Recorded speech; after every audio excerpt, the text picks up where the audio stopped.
singing along.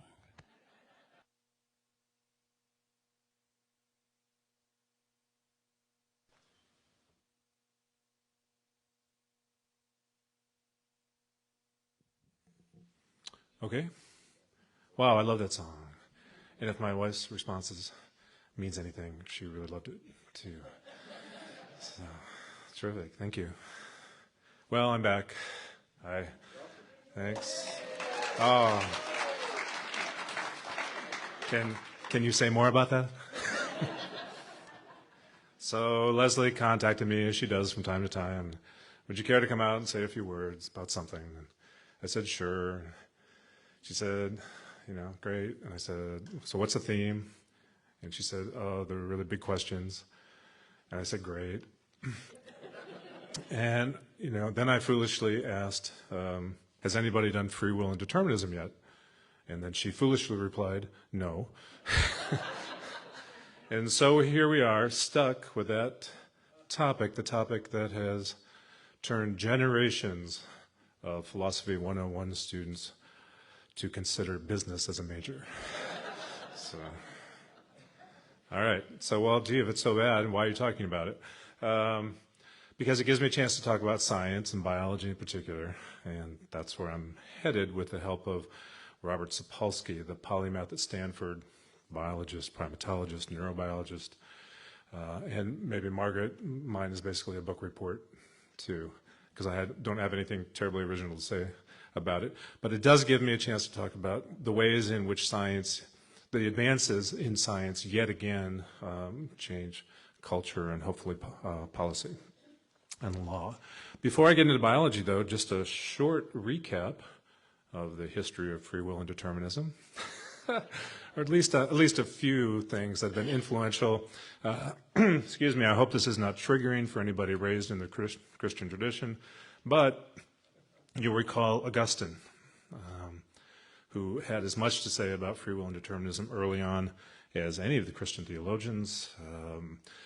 We are, there's this notion of predestination. Some folks are among the select. Is this okay? Are you okay? We're among the select, right? Some, you don't really know it, and only through God's grace can you act freely, but even then, only if God takes the obstacles out of your way to act freely, and on it goes. And I don't want to talk about it, but I sometimes wonder, for those of us who are raised in that tradition, at one point I was going to be a Christian theologian. That's what I went off originally to graduate school to do. And it's maybe not very nice, but sometimes I just imagine these guys sitting around in their rooms thinking, maybe they're just like messing with us, right? It's like, oh yeah, predestination. And the other guys go, well, what is that? It's like, well, there's some people who are select, but they don't know it. And they start laughing, and they're like, yeah, can you believe anybody takes this seriously? and then somebody else says, oh yeah, well, whoops, sorry. What about double predestination? Yeah, and like some people are here just to go to hell. It's like, oh yeah, that's great. Put that in there. And then somebody else goes, oh yeah, well, I'll see your double predestination and raise you the doctrine of the Trinity. It's like, so all right, I don't want to talk about it. So that's one. The other one is not the other, many of them, but another one is I'll need a book for this one. We're all living in a simulation. David Chalmers, who's philosopher, probably done as much to talk about and help us think about consciousness as anybody out there. This is his new book, Reality Plus, Virtual Worlds and the Problems of Philosophy. You can't prove that we're not living in a simulation, but it does help philosophers and psychologists and others think about, all right, the ways in which consciousness and autonomy, et cetera, maybe act as a kind of bulwark against living in a simulation. The only thing I actually would be fine with living in a simulation because it means that Keanu Reeves is actually the prophet of our times, whether as Neo or as John Wick, and I'm perfectly fine with either one. So and then maybe the last one, Buddhism, that helps lead us into the main topic here. Everything is conditioned from time immemorial. Every thought, every action, every bit of speech.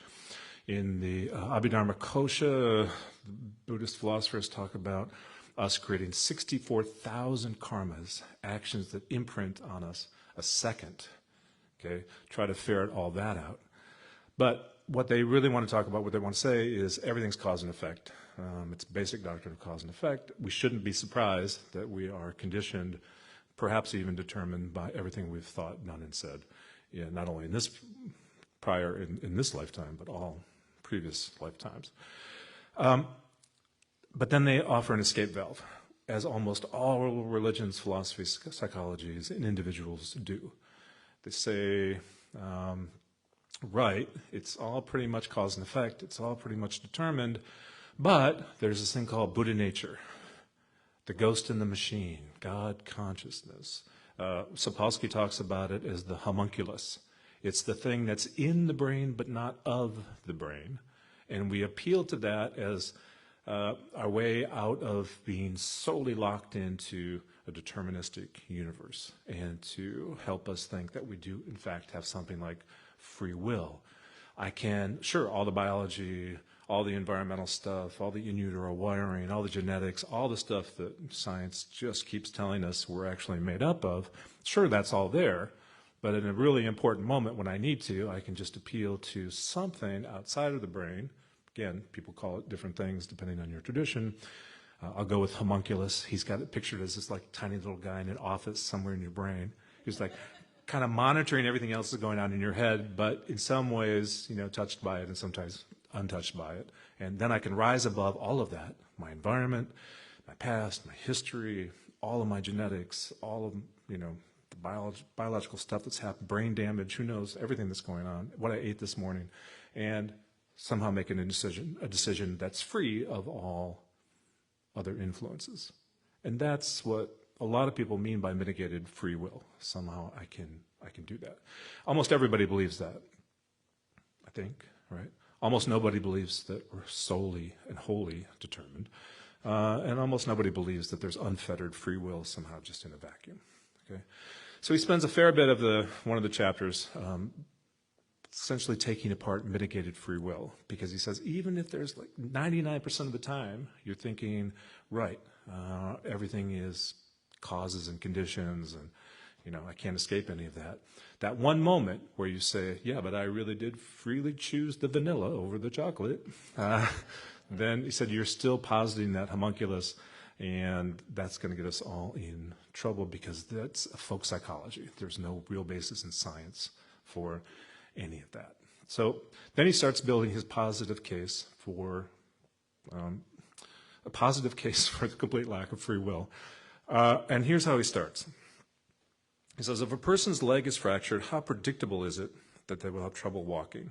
So I think it'd be safe to say 100%. If they have a serious inflammatory lung disease, how predictable is it that their breathing would be labored at times, tire easily? It's right around 100%. Same for all kinds of physical ailments. Science, and medical science in particular, has gotten to the point, predictability is really, really good if you can point to the ailment, right? Switch to the brain and neurological dysfunction. What if somebody's had a brain injury and the neurons around the resulting scar tissue rewire so that they stimulate both themselves and one another? How predictable is it that the person will have a seizure? And he goes on to give another couple cases like that. And with the imaging and all the tools that neuroscience has now, close to 100% on that too. But now, broader range of behaviors. How predictable is it that this person with the frontal damage will do something horrifically violent at some point? Or that someone who was abused repeatedly as a child will become an abusive adult? That a soldier who went through a traumatic injury or a situation will develop PTSD, that certain kinds of in utero wiring will lead to very high IQs, far less predictability, 40% and lower for almost all of that. It says, but so how do a fractured leg and the predictability around that and the unpredictability of certain kinds of behaviors differ? Do the latter somehow involve less biology? Is the point that the brain contains a non-biological homunculus that the leg bones do not? And he wants to argue not. And he's going to go into something that parallels what gets called the God of the gaps. I'm sure a lot of you are familiar with that argument, right? As science and other fields of human knowledge developed, starting especially in the 17th century, theologians go on the defensive. So anything that can't be explained by these new burgeoning sciences, well, that's where God is. Now, you might have explained that by nature, but God is still here. And the obvious problem, right, is that God becomes this thing that gets squeezed into ever narrower gaps. And Sapolsky wants to argue that's what's happening with free will, as it should. As the sciences, and biology in particular, increase their predictability power by understanding that there are so many different factors, environmental and strictly biological, but environmental in the sense that they impinge on the physical and the biological, we're going to end up with a free will of the gaps, and that people are going to keep sort of just trying to find that homunculus somewhere, somehow, to keep intact some notion of autonomy, perhaps human dignity, and of course the big one, which is responsibility or accountability. And he'll talk about that in just a second. But he goes on to say, look, if you start thinking about everything that we've learned in the last even 100 years, we've already done the big major work to get to a point where human beings can say it's not him or her, it's his or her disease, it's his or her affliction, it's his or her injury. He said that's so critical in our development as a species, because think about even in the quote-unquote enlightened West, how we dealt with people who were had epileptic seizures, for example. Anybody know? Witches, demonic possession, consort with Satan, people were burned, right, drowned, stoned, right?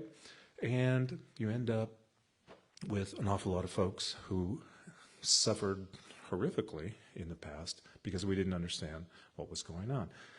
Even dyslexia.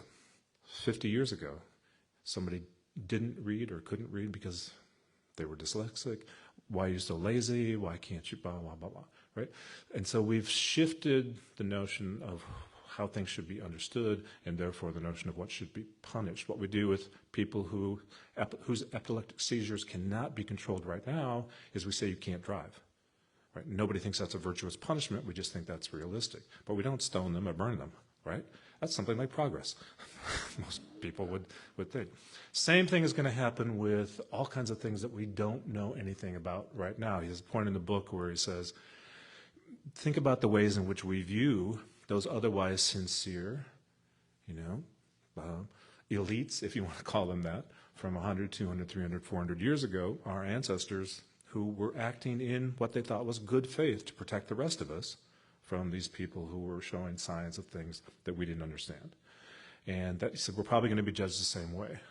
And that 100 years from now, people would say, I can't believe that you executed people who are suffering from severe emotional or mental trauma. I can't believe that you did this or that or the other thing, right? Because we just simply didn't know. So the point that he goes on to make is that, look, it's all biology. We just don't know yet what all of the factors are. So let me move ahead to a place where he talks about that more specifically. And of course, I don't have it marked, but he talks about a situation where, and I'm sorry to use this as an example, it's the example he uses and it makes sense, though to me it's going to drive the point home, and that is somebody doing work on pedophilia and proves without a shadow of a doubt, look, almost all, or all folks who are pedophiles have this particular affliction in the brain, they all image the same way. Said, you can't not be a pedophile if your brain is constructed this way. He said, but then the researcher goes on to say, but you can choose not to molest children.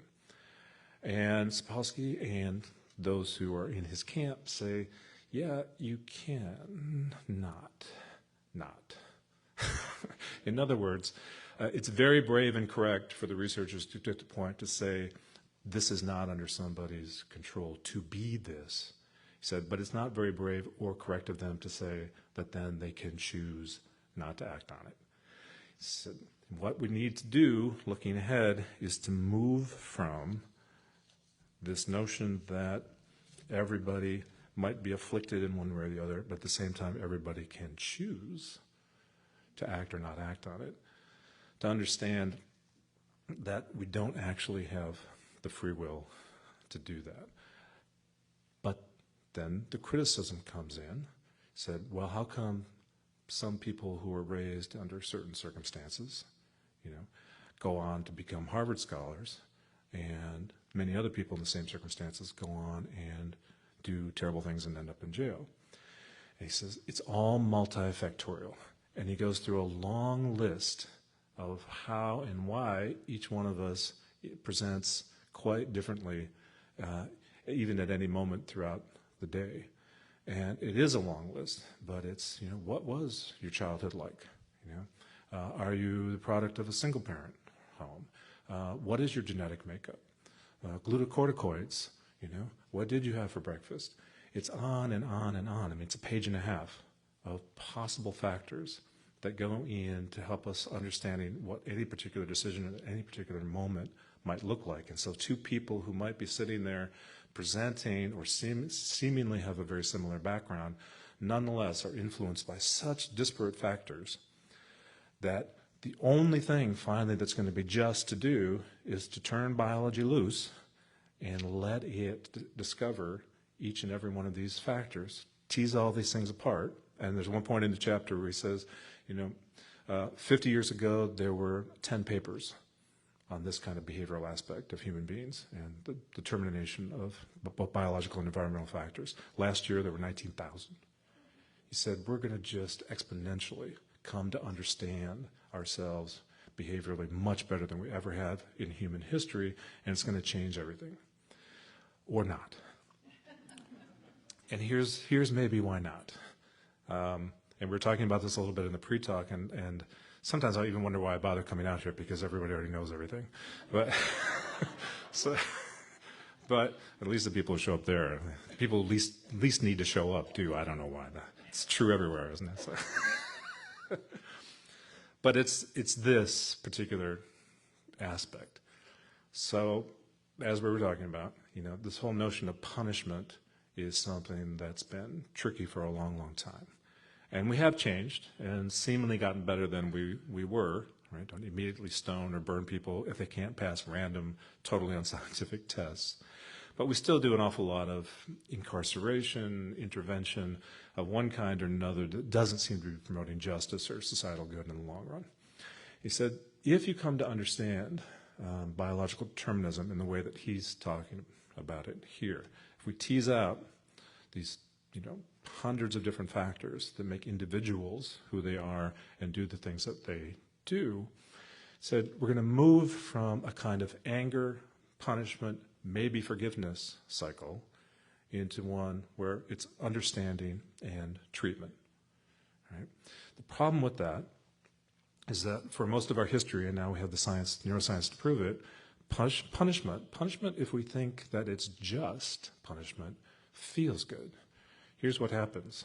So Leslie has committed some sort of crime.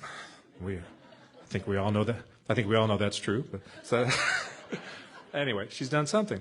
The part of the brain that's activated when the judge or jury, whoever, is trying to decide the facts of the case, whether or not, in fact, she's guilty, that's all what's called the dorsolateral prefrontal cortex. It's all reason. It's all rationality, right? Let's lay it out and figure this stuff out. Then you hook somebody up who's deciding what the punishment should be. That person could be a judge or just one of us regular old lay people. And guess what gets activated? The ventromedial. I knew you knew that. But that's what gets activated. What's that indicative of? Emotion. It feels good. We want people to pay for what they've done. If they suffer a little bit or a lot, that's the way to go. Now, Sapolsky holds out some hope, and I actually think this is what's exciting and really promising about the kind of work that the biologists are doing. He said, well, geez, if it's all bound up with our kind of, emotional gratification in punishing people, that's exactly, in fact, why we're willing to pay so much money to incarcerate people, because it feels good. I don't mind paying all this if it's going to make me feel this good to have a whole category of people or population of people put away. That's great, but we need then to shift that. And he's optimistic that we can because we've done it before. And he goes back to the example of epilepsy and says, you know, if somebody presents as an epileptic now, we don't punish them or think that they consorted with the devil. We have figured out what the actual causes are. As our knowledge expands, we figure out what the actual causes are of more and more behavioral problems. Guess what? We can shift our notion of punishment or due punishment to treatment. Now, ultimately, what's going to still satisfy our need to feel good about bad things happening to other people? He's not so sure. And I'm not so sure either. But if we're in this moment of not just biological evolution, but more importantly, a kind of cultural evolution, because we can use our brains to figure out what's happening in other people's brains, you know, how promising might that be that we get, when people look back on us, they say, well, gee, you know, they were kind of slow and kind of cruel, but they were an important step in bringing us to the next level of understanding about human brains and what needs to happen in human brains and for human brains.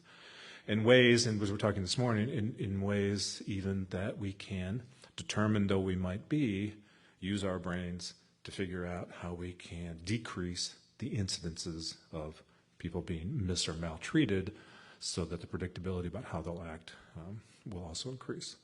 So some really promising things long term about what the biologists are coming up with, it seems to me. The treatment might be anything from brain interventions. The techniques are becoming more and more sophisticated all the time. Transcranial magnetic stimulation, deep brain stimulation, all kinds of places to go with this. It seems to me the future, even beyond pharmacology, at least as I talk to friends who are neuroscientists and neurosurgeons. There is finally, though, one possible downside to this whole notion of giving up the idea that we have free will, at least, or even mitigated free will, but certainly free will in the sense that we can, you know, occasionally rise above all the other things that have factored into who we are. And it's great, right, if we're on the downside of something, on the negative side of something, we say, well, you know, of course, if it's severe, I still need to be, if not punished, put away. I still need to be in a place where I can't do the damage that I might otherwise do to other human beings. It drives Sapolsky and I think a lot of other people insane that people say, well, there still has to be accountability, you know. It's like, of course, you still have to be protected from people who are dangerous. There's no doubt about that. But when those people are put away, wherever they're put away, he says everything from the most sophisticated treatment facilities to the island of misfit toys. It's going to vary from culture to culture, right? But how that's going to go, A, we're going to learn a lot, and B, we'll be safer, and we'll understand what we're doing. But the downside for those of us who are doing great things, you know, writing amazing articles, for example, or giving public talks, I don't know. Let's see. Or playing the drums. I don't know. I can't think of anything else. Whatever it might be, you're an amazing cook, you're, you know, an amazing musician, you're all these amazing things. And you are used to having people come up to you and say, you're pretty amazing. And we're used to saying things like, yeah, I know, you know. And what this particular understanding of human nature and the brain and free will is going to lead us to is if one is honest, you're going to have to give all that up. You're going to say, I, in the sense of any kind of conventional ego, can't take credit for any of that. It's going to be products of hereditary environments that I was raised in, certain inclinations, traits that I can take no particular credit for. So I am going to say this is great on one hand because we're going to move from punishment, anger, maybe forgiveness cycle to an understanding treatment cycle, however difficult that's going to be. But I personally am loath to give up the praise that comes with my exercising my, not your, free will. All right, thank you.